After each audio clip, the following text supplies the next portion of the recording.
What's up? So, on January 29th, Dorsey's Hotel Plus update was released. Now on launch, there were a lot of bugs, but I get to play a few hours after launch as my power is down. So I hopped on the game with my sister to check out what was new, and in this video, I'm going to write about my opinions on the new update. Obviously, spoilers for those who have not played it, but this video is probably going to come out after a few weeks, after it's already released, so not really, yeah, okay. With that out of the way, let's hop into it. In this update, most of the visuals and animations remain unchanged. However, some changes are worth noticing. Zeke's introduction animation was really good compared to his older animation. It's way more energetic and it seems like he actually wants to kill you, as noted by struggling to get out of his own goop and forcefully doing it. Another factor is just the running animation after he gets out of the goop. It makes him look so fast and that it actually scared me the first time. And compared to the old version, it just kind of looks like the goop comes from the ground and Zeke comes out with no problem. However, compared to the newer version, the goop comes out. However, Zeke comes out without a struggle, and the camera pans to a different angle for a cinematic feel. Something I don't really like though is Figure's new introduction for the library. Figure's old introduction kind of made him walk towards you very confidently, then he hears a noise and runs off. In Figure's new introduction, it hesitantly walks towards you, which makes sense because he's blind. However, when he hears the noise, he runs super fast and it's unnatural for him. Now, I'm gonna be honest, the old animation isn't the greatest one. However, I do think it is slightly better than the new one. They improved the animation, and I can respect that. However, I feel like his cutscene is a bit exaggerated. His Room 100 cutscene does not disappoint though. In the old one, it was always kind of strange how it was just there waiting for you. Then he just kind of jumps down and hits the landing. I admit, it is pretty cool. However, he's blind, so I don't know how he would be able to pull that off. In the new version, he comes out of a room and kinda hesitantly and slowly approaches you. I could give the old version style points, however the new version gets points for being accurate to his character. Moving on to the new cutscenes, the new electrical cutscene is adrenaline kicking. The way Figure just runs around is kind of goofy, but the effects for the fire look great and the animation is just great as well. I could give huge respect for that. Also, the ending elevator scene is a big improvement. The player actually seems exhausted from what he just did, and unlike the first version where he just kinda just looks around, the more expressive animation makes him look less like an NPC. Figure is an absence of improvement in this cutscene as well, as he actually feels like he wanted to get the player by trying to knock on the door and to like break it down or something. In the first version, he just kinda accepts its fate and that the elevator is just gonna go down. Anyways, enough about the cutscenes. The crucifix visuals look great as well. It's really unlike anything I've seen in Roblox before. I know how the chains work, just make a beam, make a figure the rest. But I have no clue how they made the Star of David look so good. Now, there are not any other things that I could talk about in terms of visuals, as most of it looks the same. But that note, let's move on to gameplay.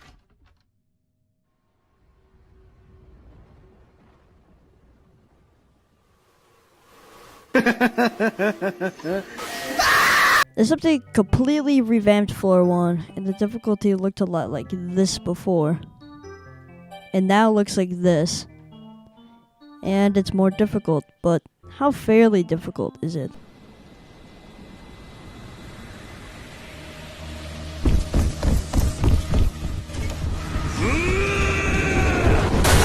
The difficulty curve in this part of the game doesn't change as much, so I'll go through it quickly. However, it is slightly harder.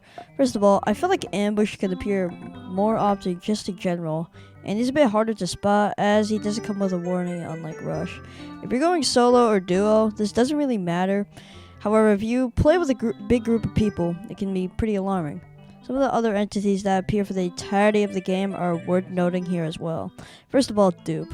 Dupe is an entity that can create fake doors when you're in a room with multiple doors, mostly key rooms. He will smear off the previous door's number, so you either have to remember the previous door's number before it gets smeared off, or you have to sacrifice your health or teammates.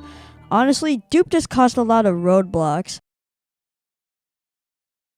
He's not really that much of a threat unless you can't remember the previous door's number, or everyone's health is so low you can't sacrifice any of their health. Not to mention his RNG is kinda strange. One time me and my friends did the Seek chase, and right after we got a Dupe room. Other than that, nothing has really changed.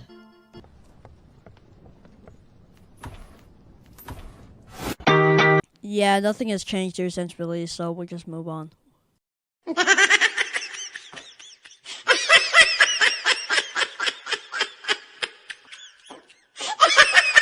After you beat the library on door 52, you were introduced to Gift Shop. Gift Shop is a pretty nice addition to the game. That's a good purpose for coins, in which in the first version, you just kind of collected coins for no reason other than getting more knobs at the end. But now you collect coins and loot them for a more purposeful reason.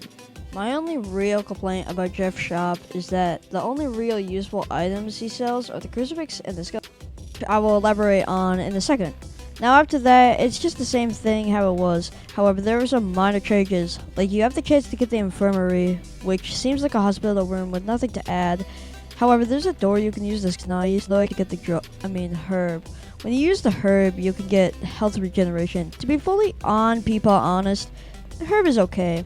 It doesn't play a big role, and health regeneration is kind of niche indoors, as your back pain meds are scattered all over the hotel when you get scratched. Now, onto my least favorite part of this update. The greenhouse is a set of 10 rooms during 90 to 100. These rooms are just painful and dreadful. First of all of them are in pure darkness, so you can't see anything. And because it's pure darkness, Screech can appear in these rooms as well. Well, it may not seem like a big deal when I say it, but it's only the tip of the iceberg. Eyes and Rush both have a chance to spawn in and screw you up, and when it's pitch dark, you have to scramble to a cabinet to avoid Rush. And if I sponsored, Screech can just make you look at eyes, causing you to take more damage. Well, all of these sound manageable if you're skilled. There is a cherry on top to the feces, and it's Snare. Snare can only appear in the greenhouse, and he's kind of weak, only dealing 10 damage when hit, but it's deadly when Rush is coming after you, because Snare traps the player for about 3 to 4 seconds. And with that combination of the entities, the greenhouse is a super annoying, confusing, and unfair section of the game. After the greenhouse, you go to door 100, and I think that they rebalanced door 100 very well. Door 100 is harder, and instead of all the fuses being in the electrical room, you have to find them in the maze. I like this change as it changes the difficulty curve from earlier. The old door 100 was way too easy. All you had to do was go upstairs, get the key, go to electrical, turn on the elevator power, and get in the elevator. Now it's a lot harder, and I think Rooms 100's buff was very necessary. Now we're just gonna tackle the game in general, as there's some new stuff that I couldn't cram into the other sections. We have a couple of new items. There's the crucifix, the skeleton key, the candle, and some other items which I will get into later. The crucifix is basically just a button that happens when you're like, oh crap, I can't find a cabinet, and you have to use it against ambush or rush. It can be used against any entity with exceptions like Seek, Figure, and the other entities, which I will again get into later. I think the crucifix is perfectly balanced. There's nothing much to talk about here. Now on to the skeleton key. I feel like the skeleton key is just very specialized. It only serves 2 uses, one for getting the herb mentioned earlier and getting into a secret, which again I will talk about later. The skeleton key is pretty specialized, like I said before, and because the herb, as I discussed before, isn't that good, the skeleton key is pretty useless unless you are going to use it for something else. Lastly, the candle. The candle is basically a crappier lighter with a niche mechanic, and that's detecting entities. The candle will turn blue when Rush, Ambush, or Screech are present. Now, do I think the candle is pretty Yep, definitely is.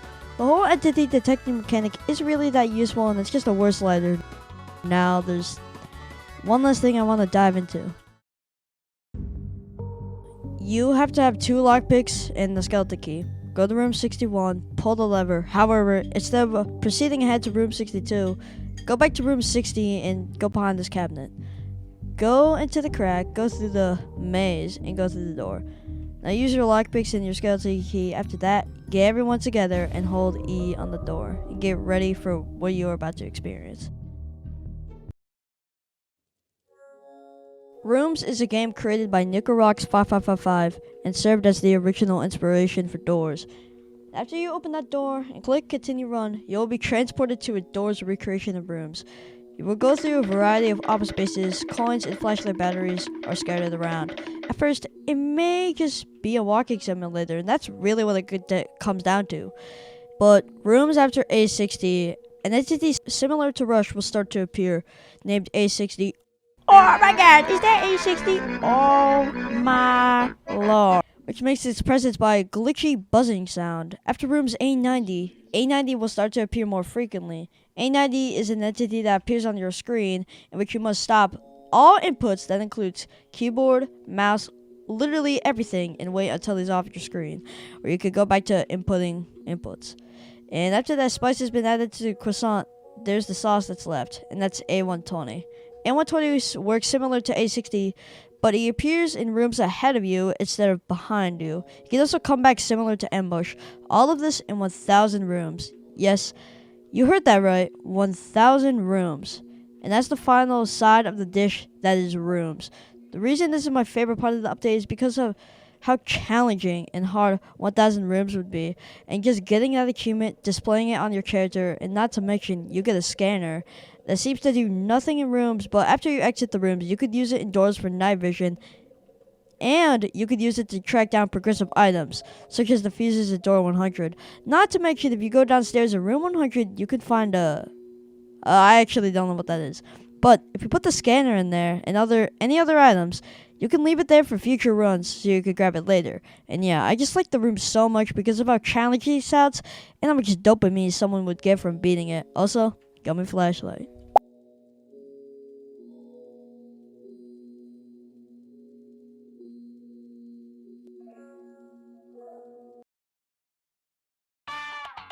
And that wraps up this review. This review was genuine criticism, but most of it I was kind of joking. Anyways, let me know what you think in the comments about the new Hotel Plus update. I would love to hear your thoughts.